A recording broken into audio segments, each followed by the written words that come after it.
सहना भवतु सहनौ भुनक्तु सह वीर्यं करवावहै तेजस्विनावधीतमस्तु मा विद्विषावहै।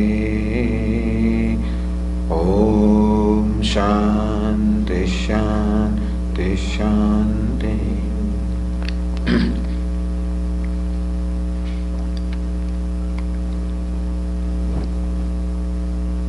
As our Jignesh announced,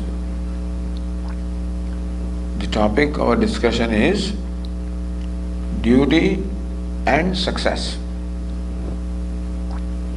Duty and success. We will first discuss what is meant by duty and what we mean by success.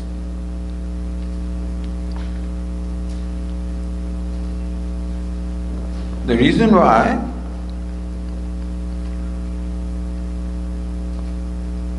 we have to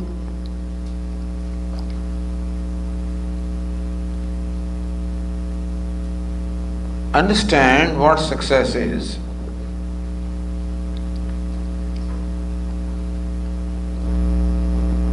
and in what way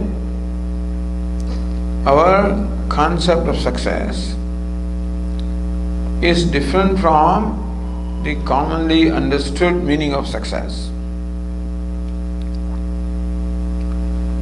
Success is usually associated with some accomplishment in life. When my desire is fulfilled, we call it success. So success is generally equated to fulfillment of desire. I succeeded in a test, I succeeded in the interview, etc. I succeeded in my endeavor. When my desire is fulfilled or what I wanted happens, this is when we call it a successful event. Also, usually the worldly accomplishments are also equated to success. So success of a particular event is fulfilling of a desire, that I am successful. I successfully climbed the mountain. But then we will ask, who is a successful person? Then generally we have an idea of who a successful person is. A successful person is one who has achieved either wealth or fame or power. Wealth, fame and power are generally associated with success. And therefore, a wealthy person may be called a successful person. A famous person may be called a successful person. A person in power may be called a successful person. This is what our general understanding of success is.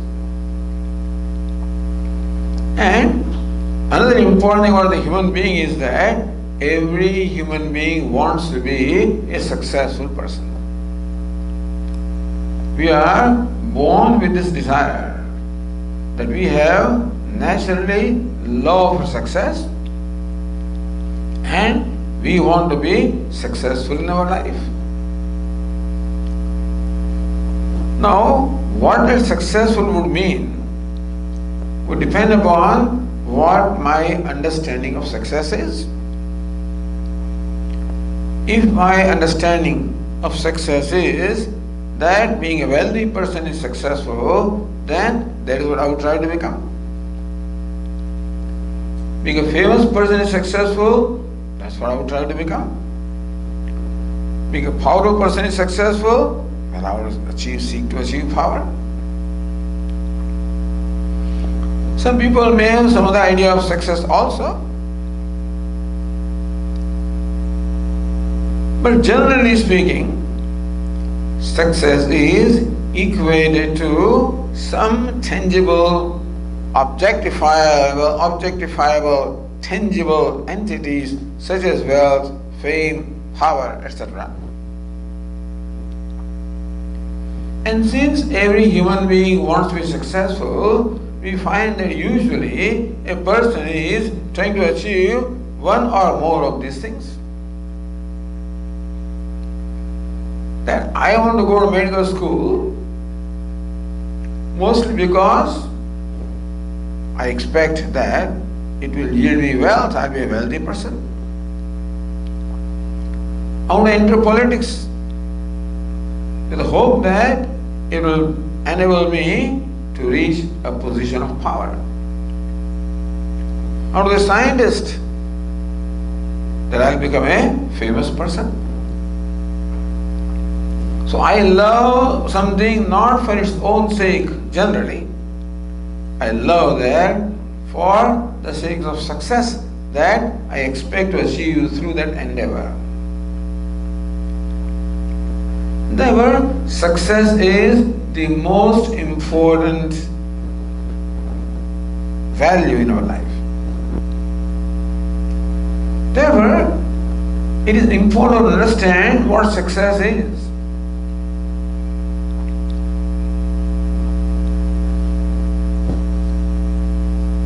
That simply being a wealthy person, can we call him a successful person? Or through success we really want to achieve something else? Do we love wealth for the sake of wealth, or fame, or power, or anything for that sake? Or we love them for the sake of something else? Upanishad says that whatever we love is for the sake of happiness. Nobody loves something simply for that thing, meaning that we do not even love wealth for the sake of wealth. We love that because we expect that being wealthy means being happy. Different people may have different concepts of what happiness brings or what brings happiness, and therefore that a person wants to be wealthy or famous or powerful is because the expectation is that that accomplishment will bring happiness to me. Nobody would want to be wealthy for the sake of unhappiness, or nobody would want power for being unhappy. That I may become unhappy is a different matter.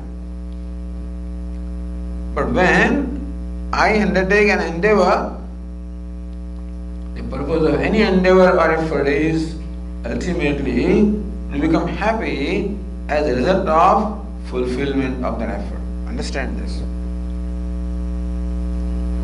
So even though we say that we love success, what we really love is we love happiness. But then why does Swamiji success make me happy?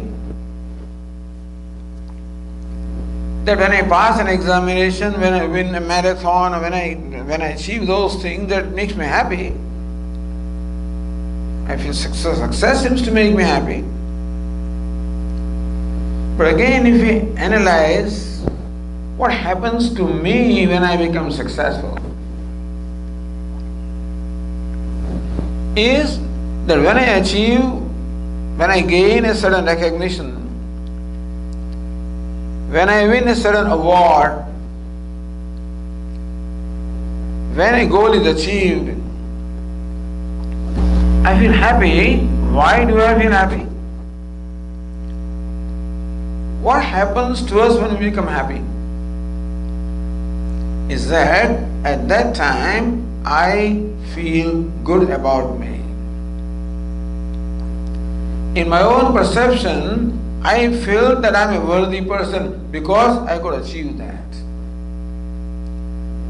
Meaning that I equate my worthiness with a certain achievement. And when that achievement comes, I feel happy about myself because I think that I am alright. I become worthy in my own perception. I become acceptable to me in my own perception. I become satisfied with myself. So this is what happens when we are happy. When are we happy? We are happy when we are happy with ourselves. When are we happy with ourselves? When I am able to live up to my own expectation of myself. That we have an expectation of our own self. Constantly I have an expectation of myself as to what I should be. And when I find myself to be that, then I approve of myself. I accept myself. I am satisfied with myself. Although generally we are all seeking approval by others, but behind seeking approval by others is really seeking approval by my own self. If I approve myself, then I think that I'm alright. I become acceptable to myself. I become satisfied with myself. I become happy. If I do not approve of myself, I cannot become happy. Even if you approve me, then also sometimes I am not happy. I know he doesn't know me really. Sometimes even when people praise us, people think they think highly of us. And still, if in my perception I am not praiseworthy, in my perception I am not great or good, then I do not become happy. Remember this or understand this.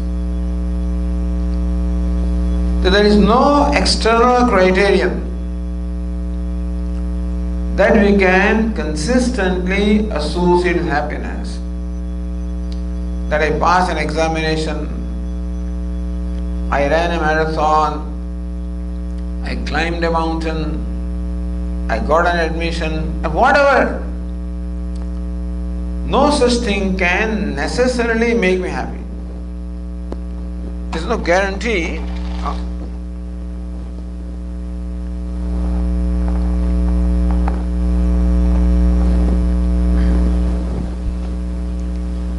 There is no guarantee that an external event will necessarily make me happy unless a given event results into my acceptance of myself, my approval of myself.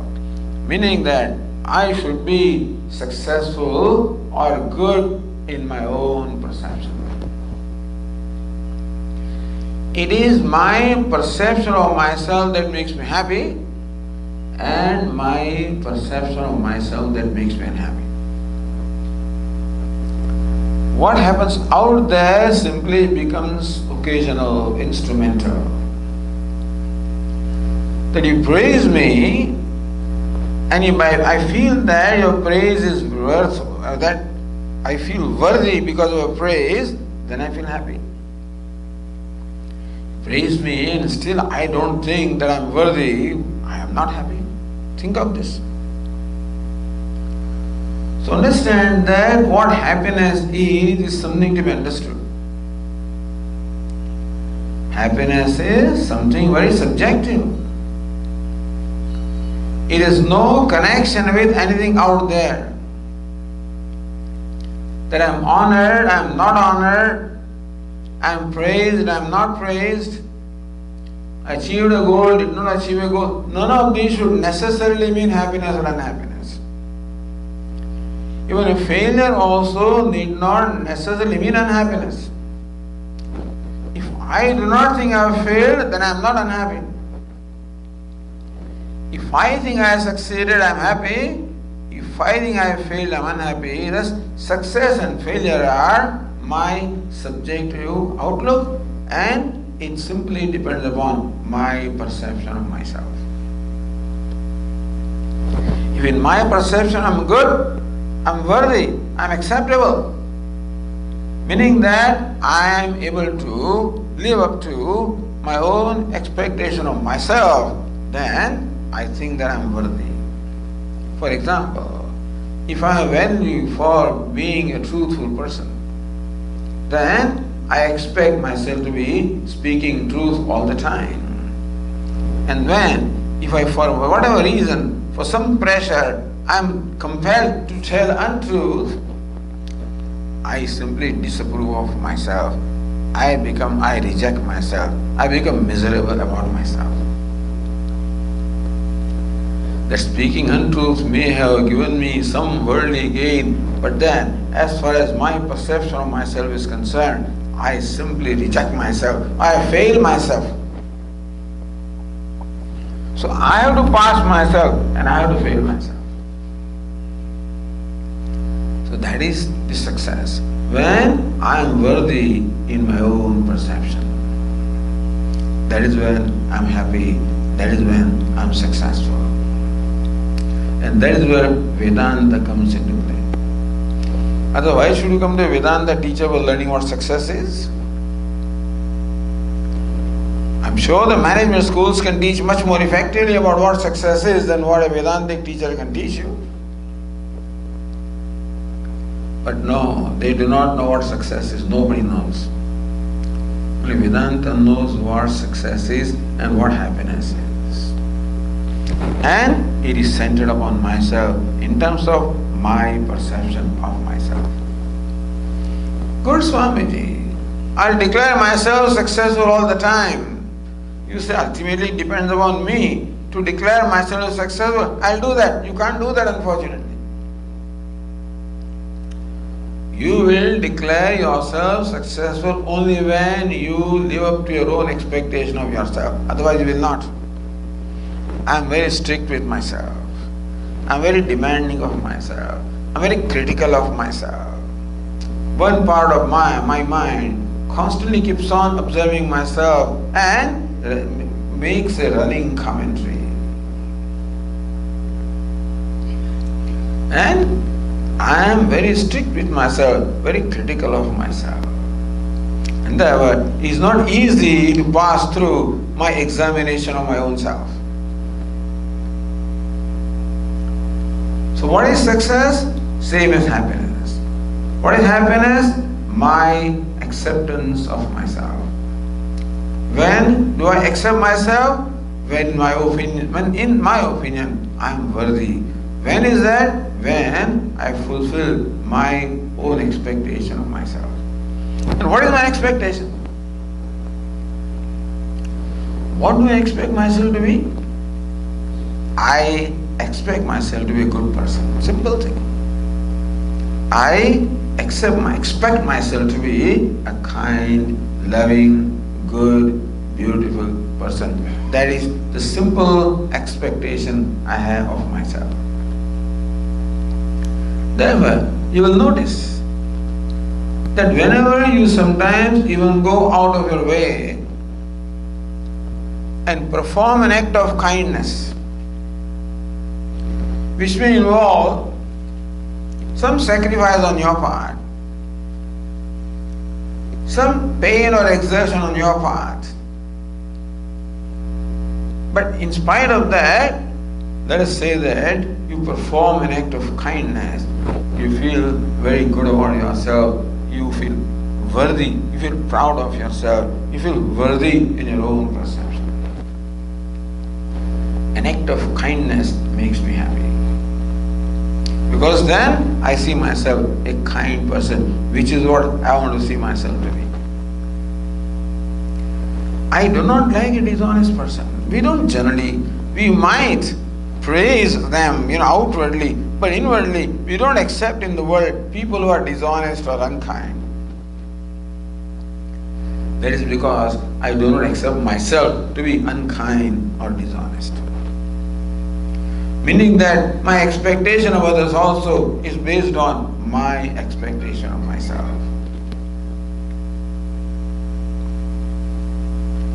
And therefore, what is success? When I am worthy in my own perception. As simple as that. That is when I am happy or I am successful. So this is where duty comes. What do the Vedas teach us? Because all scriptures, Vedas are scriptures, and all scriptures basically are meant to teach us and guide us for a successful life. Whatever their concept of success is. So many believe that success means reaching heaven is successful. So you find many prescriptions of how to reach heaven. If reaching paradise means successful, you find prescriptions of doing that. So very often scriptures also have their own concept of what success is, and that is what they prescribe as to how you should do. What does Vedanta teach? Vedanta teaches in a very simple way that being self-accepting, being self-approving, being self-satisfied is a success, and that is the goal of life. And to achieve that goal simply depends upon myself. For achieving that goal, the human being has been given an intellect which other creatures do not have, the kind of intellect that we have, with which we learn and grow. Mind with which we desire to become bigger and better than what we are. An intellect with which we learn and grow, and most important, the free will, the freedom to make a choice in every situation. This is a very important endowment that we have, the free will, the freedom to make a choice. Meaning that we are not totally programmed creatures as the rest of nature is programmed. An animal will behave in an expected manner because it is programmed to act upon its instinct. And therefore, in India, for example, when you are driving on the road or street, you know how an animal will behave because it generally responds in a certain way. You can never predict how a human being will behave. A pedestrian, how that fellow will behave, you never know. He may go this way, that way, and he may get confused, may behave in any unexpected manner. That is because we have the freedom. Freedom of choice is a very important freedom. But understand that every freedom brings with it also a responsibility. Freedom becomes a blessing only when the freedom is exercised with responsibility. Otherwise, the same freedom also can become a curse. That is how most of the things are in the creation. Anything when properly utilized can become a blessing, even a poison. And anything can become a curse when it is abused. Similarly, our free will also, if properly utilized, can become a big blessing to us, which is what it is meant to be. On the other hand, if we abuse the free will, then it can become a big curse to us. A proper exercise of free will can bring us happiness and success, and an improper use of free will can bring us failure and unhappiness. Meaning that it is up to me to make myself happy or make myself unhappy. And the method means is very simple. What means? Use the free will in a wise way, judicious way. Make right choices and avoid wrong choices. My choices do not mean preferences. Swami, I prefer apple and somebody prefers orange. That's called preference. That is not where the free will is required. That's the preference. The choice in a situation when I am confronted with a choice, whether to declare my income or not declare it, or declare it differently. To tell the truth or tell a lie or tell a white truth. All of these choices I have. And very often, in order to save myself, if I tell the truth, I may perhaps be humiliated. If I tell the truth, maybe my limitations or my defaults may become exposed. I may get exposed. If I tell the truth, I may lose some money or some wealth or business or whatever. So very often we are confronted with these choices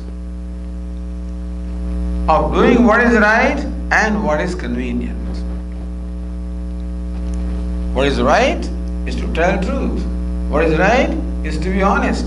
What is right is to be kind. What is right is to be non-violent. As we discussed in the evening, Friday evening, that we have a common sense perception of what is right in every situation. Usually, I know what is right. In case I am not clear about what is right, in a given situation, I always have the freedom to consult and learn what is right. A choice is between what is right and what is convenient. But then, why do I take the convenient path? Why do I sacrifice what is right? Knowing that what is right and still I sacrifice it. Why do I do that? Because there are temptations, there are inner pressures, which we talked about. Anger is one pressure which compels me to act in an unbecoming manner. Lust is another pressure which again makes me act in a violent manner. Greed is another pressure which makes me exploit other people, makes me also a dishonest person. So unfortunately, there are pressures within ourselves which very often compel us to sacrifice or violate what is right. But then, when I violate, when I deliberately tell a lie, when I deliberately hurt somebody, when I deliberately cheat somebody, in my mind, that is a conflict. I do not like a cheating myself. I do not like a hurting myself. I do not like a lying myself. Understand, what I like about myself and what I do not like about myself are very specific expectations of me. I disapprove of myself when I tell a lie, when I hurt somebody, when I cheat, when I am not honest. I disapprove of my own life, whether the world knows it or not. The world may not know. I can be very clever and I can escape as far as the law of the land is concerned. But I cannot escape from my own consciousness of myself. And thus, that it's self-judging entities in there which judges constantly. I constantly judge myself. They tell us, do not be judgmental. But it is the nature for intellect to judge. And the first entity that I judge is my own self. So this is where the concept of duty comes. What is duty? Doing what is right. This duty is a concept, a unique concept that is taught by the Vedas. And the idea of duty comes by understanding my place in the scheme of things. The universe is the scheme of things. It is a harmonious entity. It is a cosmos where there is a harmony, where there is an order, where there is a law.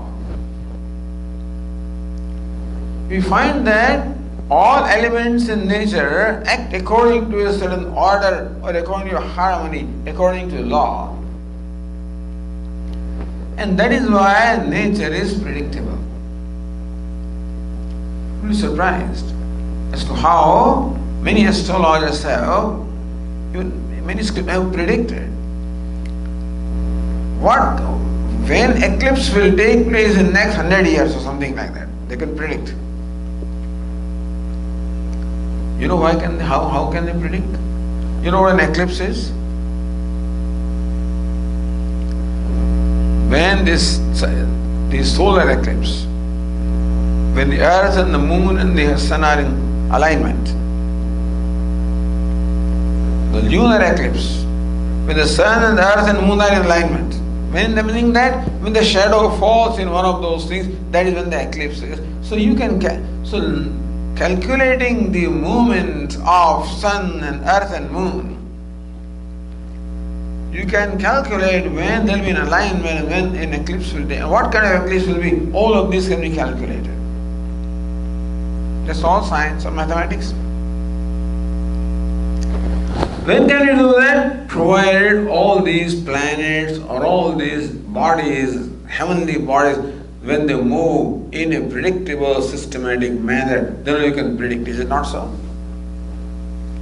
The school will learn a simple law. The third law of Newton. What was that? You remember? The reaction is equal and opposite to action. So that's a harmony. That's the law. What is law? Law represents a certain harmony. It's an order that is existing. All the laws that we are taught in science are nothing but explaining what kind of an order is existing. How molecules will behave, how atoms will behave, how chemicals will behave, how particles will behave, what anything will behave.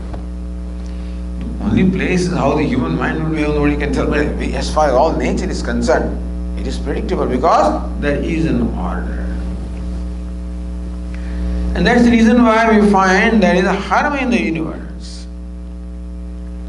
The other important thing is, not only there is an order, but there is also cooperation in the universe. Every aspect of the universe cooperates with others, meaning that they all act as one harmonious whole. Even though the universe may appear to us as made up of many divergent and different things, but everything is connected. Even these physics also tells us that all the entities in the universe are connected by mutual forces. But we go a step further. Not there is a mechanical law, but there is what we call a moral law, there is a spiritual law. Now for these laws we have to depend upon scriptures. But there is very beautiful harmony in the universe. One of the Upanishads explains that everything in the universe is related to everything else by the relationship of being helpful and being helped.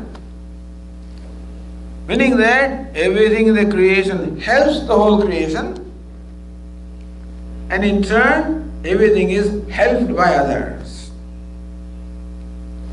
Upakarya, upakaraka. Upakaraka, one who helps. Upakara means helping. Upakaraka, one who helps. Upakarya, one who is helped. Each one of us is, if you look at the nature, everything contributes. Bhagavad Gita points out that a whole universal sacrifice is going on. A universal offering is going on, where every element of the universe offers helps the rest of the universe, and in turn it is helped by the universe.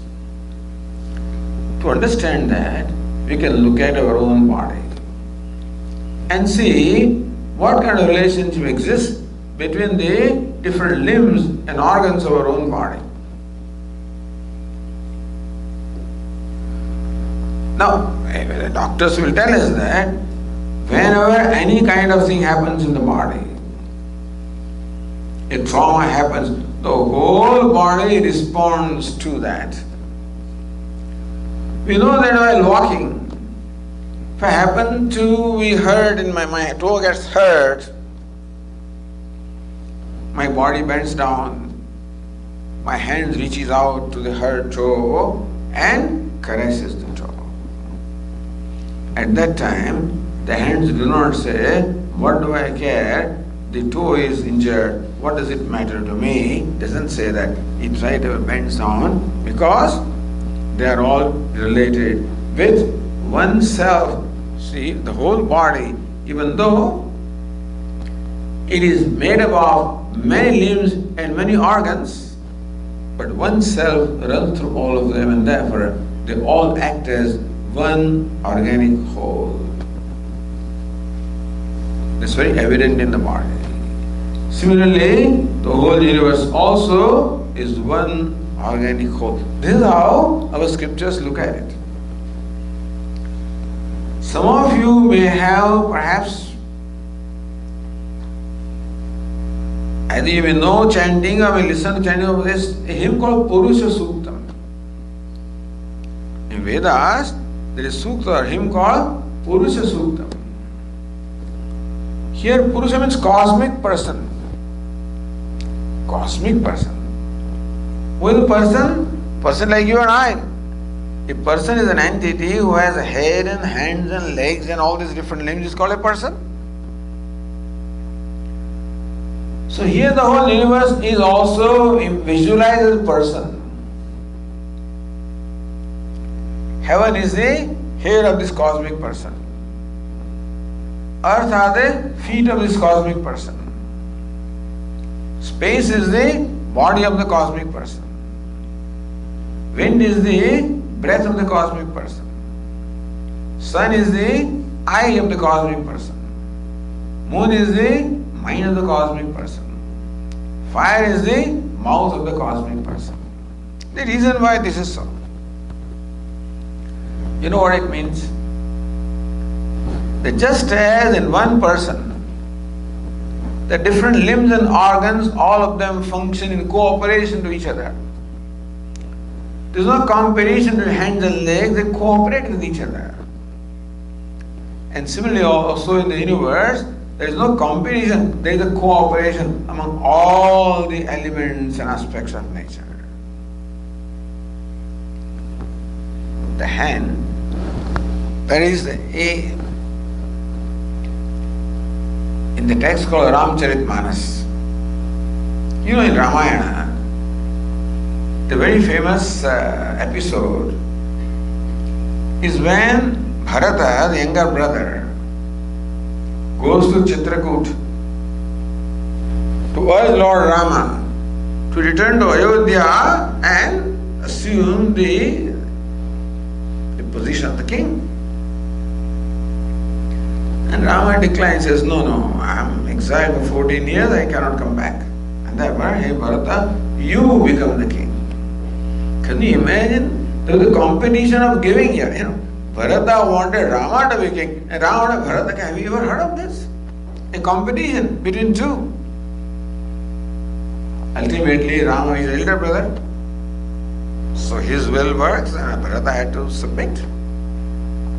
So reluctantly, Bharata accepted to be king of Ayodhya until Rama comes back. No, not one more day. Then Rama advises him. Look, Bharata, the role of the king is like that of a mouse in this body. Mouth is called Mukham. You know Mukham? Mukham also means Mukhyam or the Pradhanam or the most important thing. So most important important thing in our body is our mouth. Because that is where we consume the food. And that's what sustains the whole body. So it's called mukha. And also, the first thing that you see decides a person. So it's very interesting that all the limbs of the body, they perform their activities in order to only support the mouth. You go out for shopping, go to a grocery store, your legs take you to the grocery store, then you walk up to the counter. In those days when we went to buy vegetables, and you ask the person, what's the price of the vegetable? You may bargain, do some bargaining also. So speech works there. The eyes see, oh, these are good eggplants. Oh, these okras are good. I see that. The speech then comes and bargains. And then the hand.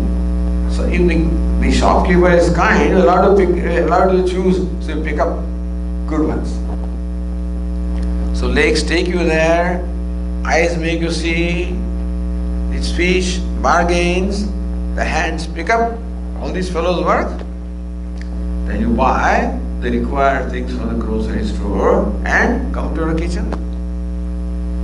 Then again, all the limbs, they participate in cooking food. And where the food is cooked for what? For whom? For the mouth. You can see how all the limbs of the body are working for helping the mouth. Now when you eat the food, what does the mouth do? Does the mouth retain the food itself? If that happens, you know what will happen? The mouth will start stinking and you lose your teeth in no time if the mouth does that. So when the food is offered to mouth masticates, and all the food, without retaining even a particle also, the mouth transmits it, goes to the stomach. Does the stomach retain the food? No. Because in no time your stomach aches and you cry. So stomach also digests all the food and converts it into energy, into rasa they call it, which is transmitted to the whole body. And that's how all the limbs of the body, which contributed to cooking and feeding the mouth, all of them are in turn also sustained and nourished by what the mouth does. Is it not so? So if mouth is the king, other fellows are servants, the mouth also is a servant, other fellows are also king. Is it not so? Everything helps and it is being helped by others. This is how the spirit obtaining in the universe. Upakarya, upakaraka sambandha, a relationship of the one that helps and one that is helped. So we find that the whole universe is automatically designed or programmed to do that. Meaning that all entities other than human beings, they don't have to make choice because they are only programmed to do this. Meaning that if this human being did not come to this world, everything would have been wonderful. Whole nature would have been prosperous. There would be all ecological balance. Everything would be heavenly. Moment this fellow comes, and what is the problem? Human being, what's the problem? Problem is that he can abuse his free. He's the only one who has been given freedom of choice. He can abuse the free will. When he abuses, he hurts others and hurts himself. Meaning that all the violence and sorrow that we see in the world is all caused by abuse of human free will. We like to blame God for that. Whenever we say God has created, God has created the world. What kind of world has He created? So much sorrow is there, so much violence is there, starvation. What kind of world has God created? God has not created that kind of world. God has created one earth. And human beings created what, different lines, imagined lines. this is United States, and this is Canada, and this is India, and this is this. Not only that, this is here belongs to me, and you have no right over that. So we appropriate. All this is creation of human being. Quite likely that in one place there is an abundance of food and it's wasted and it's thrown away. In another place there is scarcity of food. People are hungry. It is not that there is scarcity in the earth. He said that there is enough for the need of human being, but not for the greed of human being. So next time when you think of God and His creation, do not blame Him for the suffering. Understand that all the suffering in the universe is created by abuse of human free will. And we are given the intelligence. But Swami, how do I know what's the right way of using fuel? For that the guidance is given. Scriptures are given to us as to how. They are our GPS. In life we need GPS. What's the destination? What is the path leading to destination? GPS. Global Positioning System. But the G can be Gita Positioning System. Or a Guru Positioning. We are given these resources which guide us as to what the destination is, what the path is, and just as the GPS tells us, make a right hand turn after 300 meters, 200 meters, 100 meters, make a right turn now, Meaning that He keeps on guiding us as to how to make choice. Because when we are driving on the street roads, there are more than one choices available. Whether to go right or left or straight. When at intersection, what choice will you make? When we are at the intersection, what choice should we go to, right or left or straight? What road should we take? Oh, the road going to right side looks very beautiful. It's a scenic road. I'll take that road. The left one is not scenic. It's very rough. I will avoid it. Is that how you make a choice? People may make, but you make a choice of the road that leads you to your destination. Is it not so? Whether it is smooth or rough. Similarly also, at every stage in our life, we have to make a choice like that. And for that, of course, these scriptures are there. In case we are not able to decide, we can always seek help from those who can tell us. But now we come back to the concept of duty. The concept of duty comes from observation of the whole universe as to how a whole spirit of cooperation exists. How everything cooperates with others and in turn receives the cooperation from others. This is the harmony or the order that has been already set or established in the universe. Evam pravartitam chakram. Lord Krishna says, chakram, this whole wheel that is been set into motion by me. That's what you should follow. Ye me matamidam nityam anutishthandi manavaha shraddhavantaha anasuyantaha uchyante devi karmavihi. Those who follow this order that is set into motion and synchronize their life with that order. So what is the right way of living is synchronizing our life with the existing order. We make a decision which is based on the order.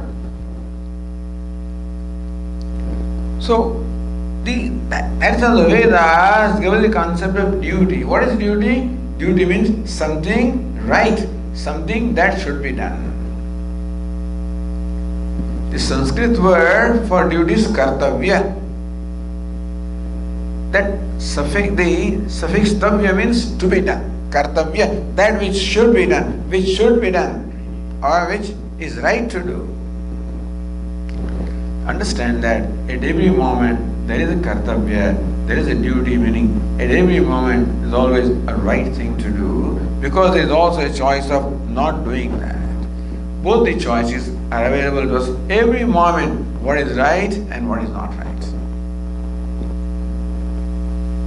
What is right? What's the basic spirit that decides what is right, Swami? How do I understand what is right in a given situation? Just observe the order of cooperation. It is also called yajna in Bhagavad Gita. Yajna means a sacrifice. A cosmic sacrifice is going on, where every element offers itself to the running of the whole universe. Every atom also contributes into the smooth running of the whole universe. And we are also part of the universe there, where we should also constantly make our offering for running of the universe in the same manner. That's called duty or kartavya. So Swami, you keep telling us that everybody receives a cooperation. So, do we receive cooperation? Do we receive benefit? Are we beneficiaries? The Vedas point out that we are beneficiaries of what the rest of the universe does. To simplify the matter, the universe is looked upon as consisting of 5 kinds of living beings. The universe consists of 5 kinds of living beings. One set of living beings are called the devatas or gods. These are supposed living in the heaven. They will mean the shining ones, and all the elements of nature like the sun and the moon, the fire and the earth and etc. all these are called devatas. They have a direct contribution in our life. The sun illumines our path so that our eyes can see. The sun gives us energy so that we can live. The moon also provides the coolness, pleasure, at the same time it provides nourishment and taste to all the vegetables. The earth supports us and also gives us our food. The water sustains our life. The air sustains our life. The fire. Each of these elements has a great contribution in our life. We could not live our life unless all of them did what they do. Last night I heard again and again, what I am is because of my parents. What I am is because of this. If you look at ourselves, what we are is because of what all these elements of nature are doing, including every atom. The second set of living beings are called the ancestors or Pitrus. They live in the second world. The Bhuhu, Bhuvaha, Suvaha. The earth, intermediate world, heaven. Heaven occupied by Devatas. The middle world called Pitrus occupied by the departed souls. Whether you believe this or not, but I'm just telling you that they also have a great contribution in our life. Our parents have a great contribution in our life, and our ancestors also. Their blood runs into our veins, their samskaras runs into us, and thus they have contributed us to forming the personality that I have. And of course, the parents are responsible for giving me this body, nurturing, nourishing, making it grow, educating, and whatever. And thus, I am indebted. This is the principle of debt, D-E-B-T, debt. I am indebted to Devatas for all they constantly do for me. I am indebted to my parents and the ancestors for what they have done, what they are doing.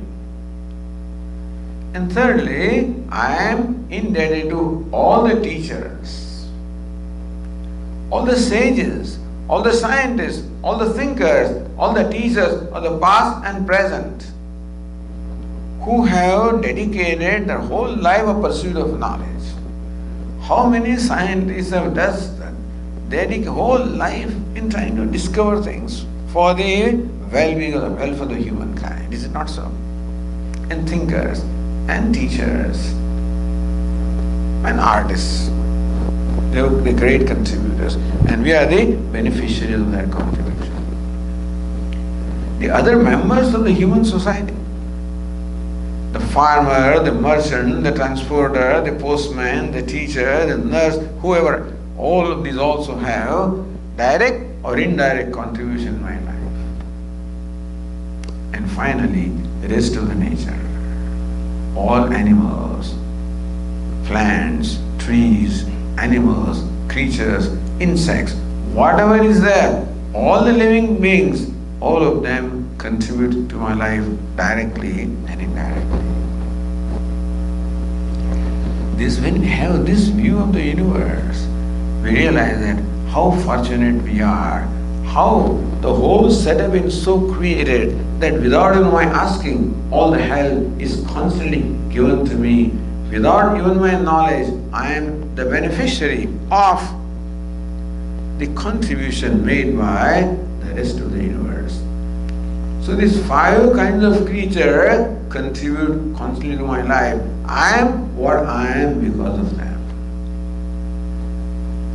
That's how the concept of duty comes. This recognition of the benefits I am receiving, that creates in me a sense of gratitude, is it not so? Gratitude for what is all being done to me. When somebody brings a glass of water, I tell them thank you. That's an expression of gratitude. So the Vedas teach us that our life should become an expression of gratitude. What do I do? I return the favor. I am constantly being favored, and therefore my life should become a process of returning the favor. And therefore an act performed with the spirit of gratitude and with the spirit of returning the favor is called duty, it's called kartavya. So duty, what I should be doing, or what is right for me to do, that's called duty. What is it to be success? Now remember success. What is success? We simply define success as what? As my approving of myself, my accepting of myself, my judging of myself as acceptable, as worthy. If I am worthy in my own perception of myself, then I'm happy, I'm successful.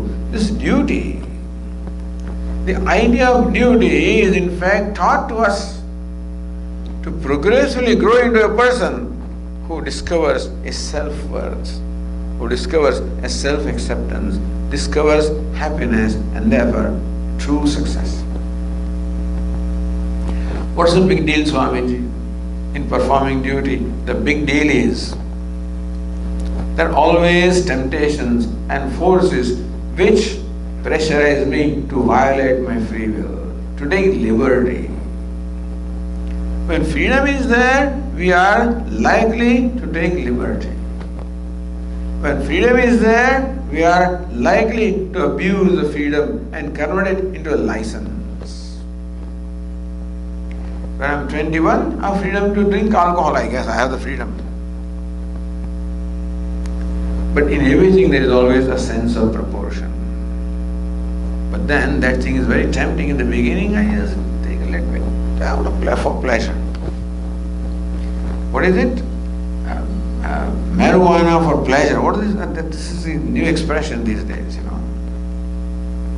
Marijuana for pleasure. In California and many places, this is now allowed.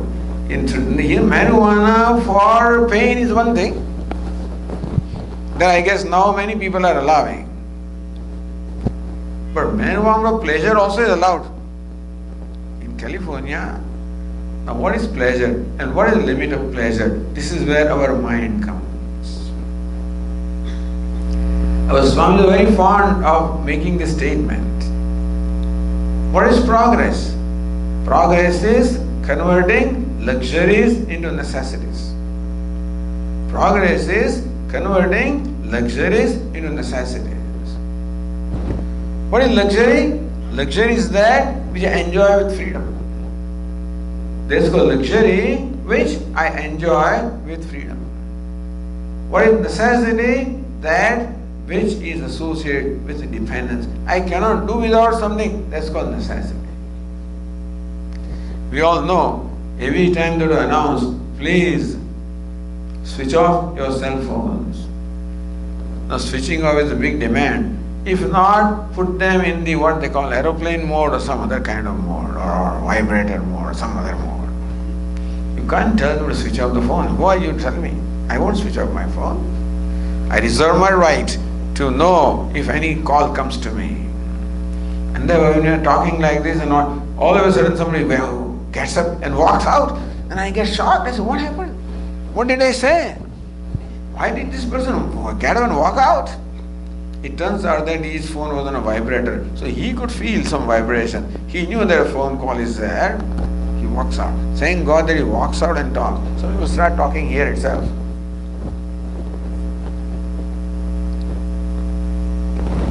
Now I cannot imagine. Yesterday, in fact, we left the home, and after a while, I think I've forgotten my cell phone, I must go back and get it.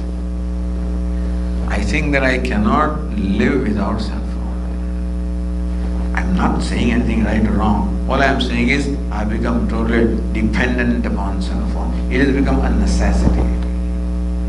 20 years ago when it came, it was a luxury cell phone. Wow! You can talk from anywhere. Remember in our days when I came to the United States, I don't know how many years ago. Many of you not been born then perhaps. But anyway, at that time to make a phone call to India, you know what? We had to call this operator and then wait for 1 hour or 2 hours before we get our turn. It's interesting, there was an astrologer in Chennai, those days Madras. This fellow specialized in predicting when you will get your call. He made millions, he minted money, He just predicted if you have registered a call with the office, telephone, he will predict when you will get your call. So that time telephone was a luxury. And a cell phone was most greatest luxury. It was an object of wonder. No sooner it becomes what? A necessity. Meaning cell phone I could enjoy with pleasure, with freedom. Today I may enjoy it with only dependence. So in Sanskrit there is one simple statement. Defining what is happiness and what is sorrow or unhappiness. Now what happens is, when these things ring, people have to search out for that. They don't know where it is. The purse is so complicated. There are things inside, and then it takes 5 minutes to take it out. Of taking it out is continuous. And the person doesn't know how to switch it off, That's another problem. And so it takes about 10 minutes, during which the whole class only listens to that, doesn't listen to me. When the phone is ringing, they all listen to the phone, they stop listening to me. Anyway, you can see what a necessity is, how dependent we have become. Manusmriti says, dependence means unhappiness. Freedom means happiness, and dependence means unhappiness. So even when I am enjoying something, as long as there is dependence in that enjoyment, when I am enjoying something I cannot do without, an enjoyment accompanied with dependence is enjoyment with unhappiness. It is unhappiness only. Enjoyment is only my notion. Dependence means unhappiness. So freedom means happiness. So the way we live our life will soon be, this is a slippery path. You slowly slip, and soon before you realize what was luxury becomes a necessity. This is the tendency of human mind, to slowly take liberty, to develop attachment, to develop dependence, to become dependent, to become bound. Dependence is called bondage. I am bound to my telephone. I cannot do without it. Now who controls whom? Do I possess telephone or does telephone possess me? Tell me. No. There was for number of years, I did not drink tea. Because we are not allowed, we are not given tea in our home. Students were not given tea or coffee or no such thing. If little children, we ask for tea, mother will fill up the whole cup with milk and put one drop of tea. Meaning that I never tasted tea or coffee until I was about 20, whenever I finish my studies. Then I went to work in a factory. And there they had, then I realized that they discovered that many other engineers also were working. And at 9 o'clock there was a tea break. All these fellows, oh, something's still going on. So now if you don't ring, then you have all these kind of tones going on, When you get a message, then there's a tone. When you get a WhatsApp, there's a tone. When you get a text, then there's a tone. I have muted all of that stuff. No, Swami, I must know. When a message comes, I should know. People these days, when you call young people on telephone, they don't answer the phone. They text you back. So I don't know why. They don't answer. Our own nephews and nieces, they don't answer the phone, they text back. Texting. Somebody surveyed that on average, a teenager sends 3,000 texts a month or something like that, or 100 texts every day. That is why I haven't seen here, but if you go to New York, on the New York Thruway, there are special rest areas which are called text areas. Do not text and drive, they write it. Because people meet in accidents. But text you can't do. When you're driving, he's driving and this is going on. In the class also, you are not like that, but in a typical classroom, in college or school, children supposedly listening to the teacher, but here they are doing some. Now these days they don't require to look at. I can't do that. For I have to look at the keyboard to type anything. These children don't require that. This is Nintendo generation. They can do things without looking at it. This fellow sends text to the next fellow. That fellow takes a text. So that's constantly going on, and supposedly he is attending the class. Just cannot do without this. This is called bondage. You must know what. See that? Only last night I learned that you can have all kinds of tones with you. This is called a temple bell and this kind of ring a tone and things like that. But anyway, don't worry about it. That's okay. I'm not disturbed. But I'm just pointing out, how things are. I have sufficient experience of the cell phones going on in the class, so that's okay. Now my problem is other people who then stop listening to me and start listening to that. That's the only problem. So thus the mind has a tendency to take shortcuts. Mind has to avoid pain and exertion. This is our immediate tendency. And doing what is right very often involves some pain. You cannot be honest unless you are willing to suffer some pain or inconvenience. You cannot be doing what is right.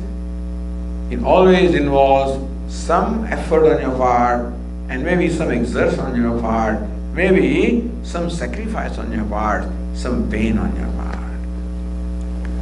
All the people who were born and raised in India know what is called duty. I'm duty bound to my father, duty bound to my parents. What it means is simple.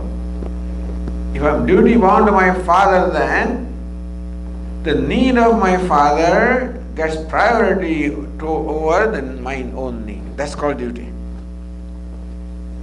It is not I do finish what I have to do, then I look after. No. Duty means what? The need of the person to whom I am duty bound, that need becomes more important than my need. Meaning that in fulfilling the need of someone else, I have to let go my need. It's not easy. In the olden days, if you went to a teacher, then one of the duties was to serve the teacher. These teachers are all, funny fellows. Not funny, I should say. They are what they are. But they wake up very early, 4 o'clock in the morning, always.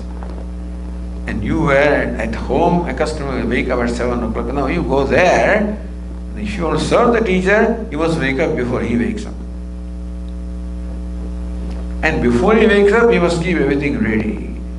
Fetch water from the river, warm the water, keep the thing ready for the bath and everything. You go out for the community, bake the food called bhiksha and bring it for the... All of this you have to do. Meaning that then the need of the teacher in this particular instance becomes more important than your need.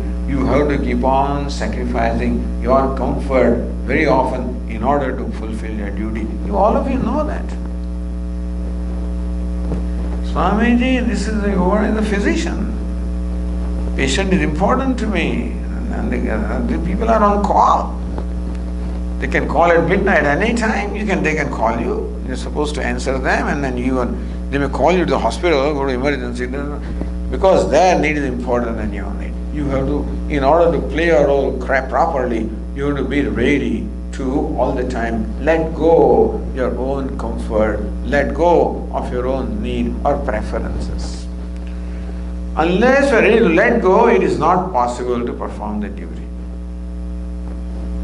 The idea of duty brings about the spirit of letting go of my needs, my comfort, my likes and dislikes. If I am bound to you by duty, then your likes and dislikes are more important than my likes and dislikes. So when a newly married couple would come to me, what my advice would be. Swami, what is your advice for the newly married? Simple advice. I repeat the words of my teacher. The duty of wife is to make the husband happy. Duty of husband is to make wife happy. That's it. Put them on a trip. They can try for the whole of their life, To make somebody happy is not, it is, what? When can you make somebody happy? When you do what they like and do not do what they don't like. You follow? When am I happy? When you do what I like and you avoid what I don't like. But suppose what that person likes is what I do not like, then what? Then you should do it even though you may not like. What that one does not like, I like, then what? I do not do it even if I like. So this is called duty. Where very often I am required to do even what is unpleasant because it's the right thing to do, and avoid doing what is pleasant because it is not right thing to do. In doing what is right, I have to let go of my likes and dislikes, attachments and aversions, my own convenience. I have to let go. The duties performed in a proper spirit. Not as something that Swamiji, what can I do? No, this is my duty, this is my prarabdha. This is normally what people do. No. If I do this as an opportunity given to me for my growth, for my spiritual growth, you can recognize that these likes and dislikes are dependence, they are bondage because they make me dependent. What is called a like? Something without which I cannot do, which forces me to do. What is a dislike? Which I cannot tolerate, it forces me not to do. Meaning that whenever I submit to my likes and dislikes, raga and dvesha, attachment, aversions, then I am bound. More I satisfy my likes and dislikes, more dependent I become, more bound I become, more unhappy I become, more failure I become. Doesn't matter how you are viewed by the world, how you are going to view yourself. And more I will let go my likes and dislikes, more I become free. Path of freedom versus path of bondage. Path of fulfilling likes and dislikes, path of doing what I like, what is convenient, is the path of bondage and therefore sorrow. Path of doing what is right, whether I like it or not, is the path of freedom, path of happiness, path of success. That's so duty and success. Duty means doing what is right, whether I like it or not. Sometimes what is right is what you like, then there is no problem. This doctor told this woman, look, your husband now has diabetes. That's what the latest blood tests show. Therefore, please now cook this bitter gourd for him every day. This man liked bitter gourd, the woman never cooked because she did not like it. Wife did not like bitter gourd, she would not cook, even though this fellow liked it. So they have bitter gourd, but this season, how come? No, I went, there was no bitter gourd in that shop. It was ripe. It was not, somehow she would avoid and never cooked bitter gourd because she did not like. Now the doctor prescribed that feed him bitter gourd. So sometimes you get what you like. Most of the time, what is good is not what you like is no good for you. That's what they told me. Swamiji, what you like pizza, no good for you. Like sweets, no good for you. Like deep fried stuff, no good for you. What I like is usually no good for me. I'm not talking about health, I'm talking about spiritual health. And therefore, for that growth, I must be willing to let go of my likes and dislikes. That makes me free, and freedom means happiness, means success. So duty and success. Duty, what is right to do. In recognition that I'm not obliging anybody. I'm only paying my debt. The parents have already done something for me, and therefore when I do something, it's not I'm obliging. I'm only returning the favor. So the whole universe is constantly showering the favor upon me, and therefore through my act, I must have spirit of returning the favor. I'm not obliging anybody by my duty, I am returning the favor. Returning the debt, because I'm born with the debt, and my life should become a process of returning or removing the debt.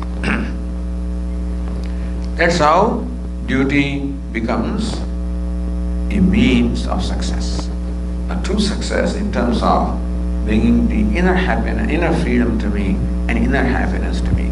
Understand that freedom also is subjective, happiness also is subjective. So inner freedom, inner happiness, and the inner acceptance with myself, comfort with myself, I become more and more comfortable with myself, more and more at peace with myself, more and more accepting and happy with myself. That's a life of happiness and success. So how duty becomes a means of success.